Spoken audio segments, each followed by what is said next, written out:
عليكم ورحمة الله وبركاته. اللهم صل وسلم وبارك على سيدنا محمد وعلى آله وصحبه وسلم. ازيكم حبايب قلبي، اخباركم ايه؟ عاملين ايه؟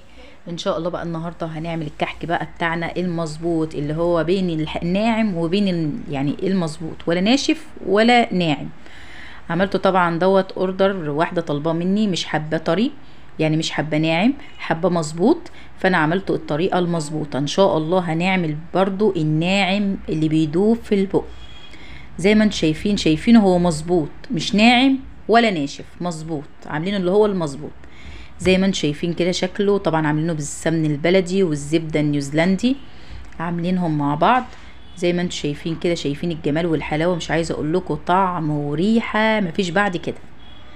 طبعا عملنا 2 كيلو دقيق، عملنا بيهم 5 كيلو كحك.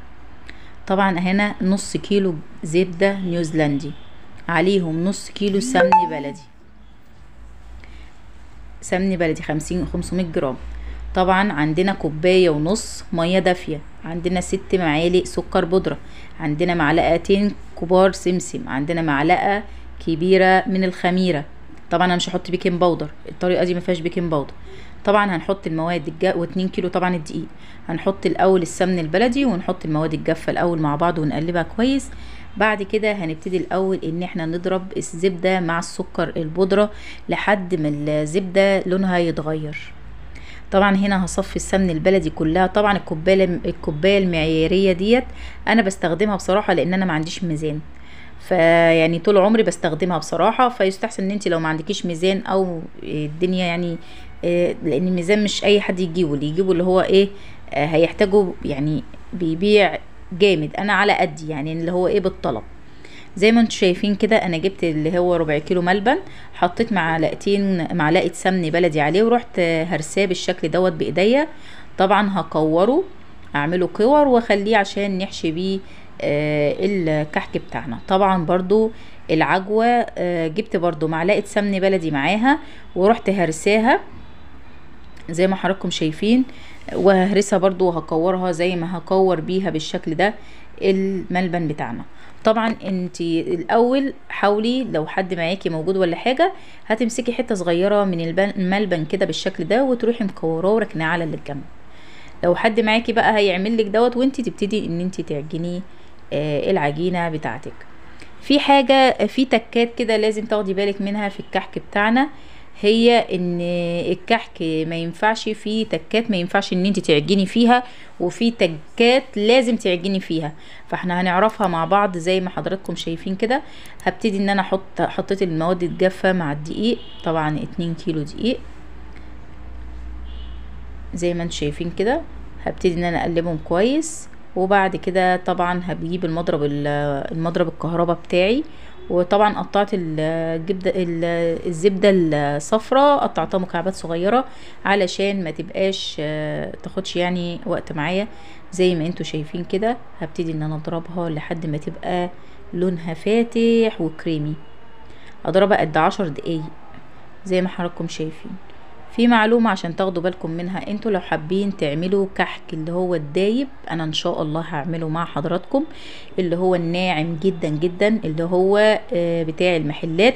ده برضو بتاع المحلات، بس ايه بيبقى حسب طلب الزبونة. في زبونة تقولك لا انا عايزاه مظبوط مش عايزاه ناعم، فانا بعمله حسب طلب الزبونة. اللي بتطلب الكحك ناعم بعمله ناعم ودايب دوب. طبعا بيبقى فرق في الميزان بالنسبة للسمن. لو عايزاه طبعا ناعم فبزود 50 جرام من الزبدة البلدي او سمنة او الزبدة الصفراء، يعني يا ده يا ده. اما لو انتي محتاجاه يعني مظبوط، فانتي هتحطي الكيلو دقيق لل2 كيلو سمن. طبعا انتي لو عايزة تعملي مقدار كيلو واحد هتجيبي كيلو نص كيلو زبدة، وتجيبي كيلو دقيق ونص معلقة خميرة كبيرة. وانا مش حاطة بيكنج باودر، لو انت بقى هتحطي بيكنج باودر ربع وربع. وهتحطي 3 معالق من السكر. زي ما انتم شايفين كده هنزل بالدقيق حبة بحبة، لان المرحلة دي بس الدقيق بتاعنا لازم يتبس مع الزبدة اللي احنا عملناها مع السكر لازم يتبس كويس. يعني ايه يتبس؟ يعني لازم كل حتة من العجين من الدقيق تبقى شاربة من الزبدة بتاعتنا، علشان ما يطلعش معاكي مختلف او ما يبقاش كده. يعني لو ما عملتيش وبسيتيه، اول حاجة هيشقق، تاني حاجة هيطلع طعمه مش زي ما انت عايزة. هبتدي ان انا ابسه بالمضرب، وبعد ما ابسه من المضرب فيستحسن ان انت لما تيجي تعملي كمية ولا حاجة في حاجة كبيرة، لان انا كان عندي الطبق ده صغير جدا بصراحة، فاضطريت ان انا اشتغل فيه، وبعد كده قسمت الكمية وهبتدي ان انا ابسها بايديا علشان كان الطبق صغير بصراحة. فزي ما زي ما انتوا شايفين كده هبتدي ان انا اهرسها. شايفينها بتتهرس ازاي؟ طبعا الناعم بتفرق في الوقت ده، بيفرق الناعم عن المظبوط كده. ده هيطلع مظبوط لانه مش بيلزق في الايد. طبعا هبتدي ان انا ابسه كده بايديا، وبرضه هجيب العجانه واروح حاطه بتاعه العجن بتاعتنا، وابتدي ان انا ابسها بيها كده من كل جنب تشرب منها الزبده علشان تطلع معانا حلو. طبعا اكون انا محضره كوبايه ونص ميه دافيه علشان تشغل الخميره معانا على طول. زي ما انتوا شايفين كده هبتدي ان انا ابسها كده، وهروح بقى واخداها وجايبه صينيه يعني مدوره كده حلوه، واروح حاطه مفضيه فيها العجينه بتاعتنا، وابتدي هوريكم بقى ازاي نبسها البسه اللي هي شايفينه ابتدى يفلفل ويبقى حلو ازاي. طبعا لما تيجي تمسكيها كده هتلاقيها يعني كونت قطعه كده، بس برضو مش هو ده القوام اللي احنا عايزينه.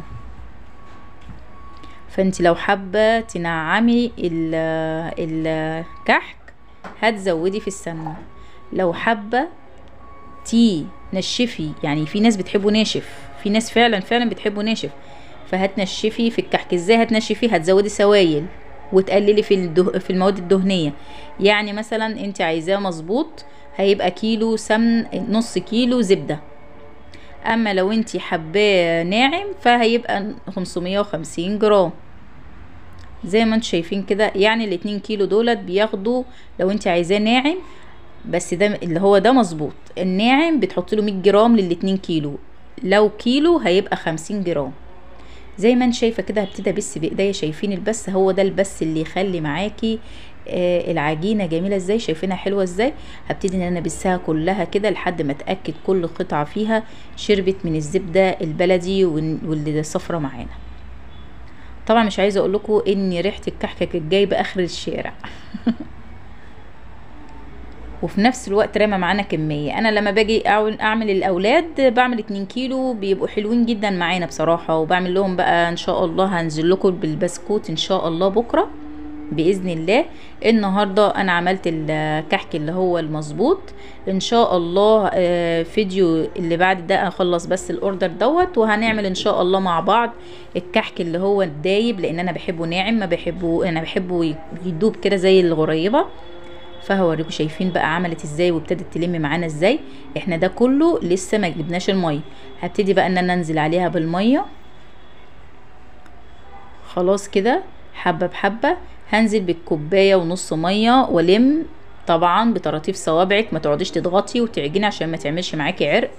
وطبعا السوائل لما بتكتريها بتنشف معاكي العجينه، فانتي تاخدي بالك جدا ما تزوديش سوائل، تمشي على المقدار. كيلو الدقيق بياخد كوبايه الا ربع ميه، كوبايه الا ربع ميه زي ما انتم شايفين. هبتدي ان انا المها كده واحاول ان انا اخلصها. طبعا زي ما انتم شايفين هبتدي ان انا احاول المها بايديا كده، ما ادعكش فيها كتير علشان ما تنشفش مني وتبقى ناشفه زي الحجر، لان كل ما بتزودي سوائل كل ما تنشف معاكي العجينه. خلاص كده انا خلاص بلمتها خالص كده، حطيت بقيه الكوبايه ونص الميه، وادي العجينه بتاعتنا شايفينها هي ما بتبقاش سويه، يعني ما بتبقاش قطعه واحده، بتحسي كده ان هي مفروله، هي مش مفروله، يعني هي كده خلاص، هي كده العجينه بتاعتنا بقت جميله. طبعا هحطها بقى في الطبق بتاعي وابتدي ان انا اظبطها علشان خاطر نبتدي ان احنا نشكلها طبعا ونغطيها علشان تبقى يعني ما تتعرضش للهواء. زي ما انتم شايفين كده خلاص هبتدي ان انا اشكل بقى زي ما حضراتكم شايفين. طبعا مجهزه كل حاجه، العجوه والملبن طبعا مكوره ده ومكوره ده. هبتدي شايفين العجينه جميله ازاي. طبعا مش عايزه اقول لكم كان طعمه حكايه حكايه حكايه بصراحه. اهو خلاص كده. طبعا الاولانيه دي انا شلتها عشان كانت العجوه ظهرت فيها. طبعا بروح حفره جواها كده واروح كبساها علشان ما تعملش تبينش العجوه.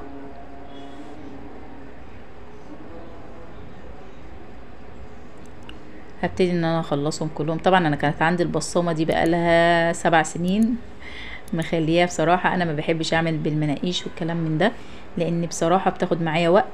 فانتي لو هتطلعي اوردر او حاجه زي كده دي ابسط لك واسهل لك وانجز عن انك تنقشي بايديكي.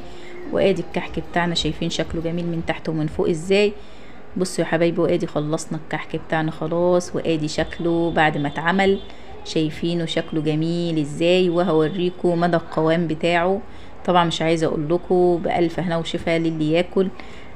زي ما انتم شايفين ناعم مظبوط ازاي، ده مظبوط.